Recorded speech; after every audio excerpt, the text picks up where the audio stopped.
বৌমা, এত বেলা হয়ে গেল এখনো ঘুমোচ্ছ? শাশুড়ির কথায় ধরপড় করে বিছানা ছেড়ে ওঠার চেষ্টা করলাম। উঠে বসতেই শরীর দুর্বলতায় চারিদিকটা অন্ধকার হয়ে আসলো।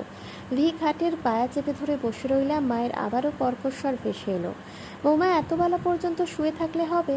দেয়াল ধরে ধরে বের হয়ে মাকে বললাম, মা আমার শরীরটা একটু খারাপ লাগছে তাই শুয়েছিলাম। রান্না বান্না করবে না? অসুস্থ হয়ে শুয়ে থাকলে তো চলবে না, সংসার সামলাতে হবে। ছেলেটা ফিরে এসে না খেয়ে থাকবে। মা আমি রান্নাঘরে যাচ্ছি। ঠিকই তো, আমার সংসার আমাকে সামলাতেই হবে। রান্নাঘরে গিয়ে দেয়াল ধরে কিছুক্ষণ চোখ বন্ধ করে দাঁড়িয়ে রইলাম।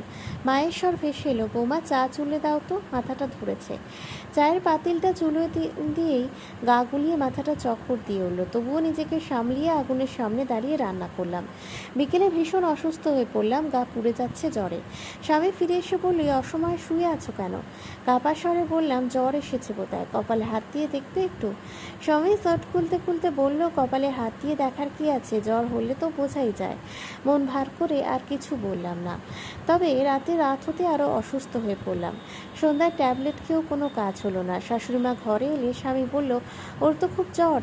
শাশুড়িমা বলল, ওর বাড়িতে ফোন করে বল মেয়ে অসুস্থ, ওর মাকে আসতে বল। স্বামী ফোন বের করতেই বললাম, না থাক, আমায় কাউকে সেবা করতে হবে না, তোমরা ব্যস্ত হইও না। শাশুড়িমা চলে গেলেন। স্বামী বেলকনিতে গিয়ে সিগারেট ধরিয়ে ফোন চালাচ্ছে। মনে মনে ভাবলাম, এই শাশুড়ি স্বামীর সামান্য অসুস্থ হলে আমার রাতের ঘুম উঠে যেত, সেবা যত্ন করেই সুস্থ করে তুলতাম। আর আমি আজ অসুস্থ, সেবা করার জন্য আমার মাকে আসতে বলা হলো।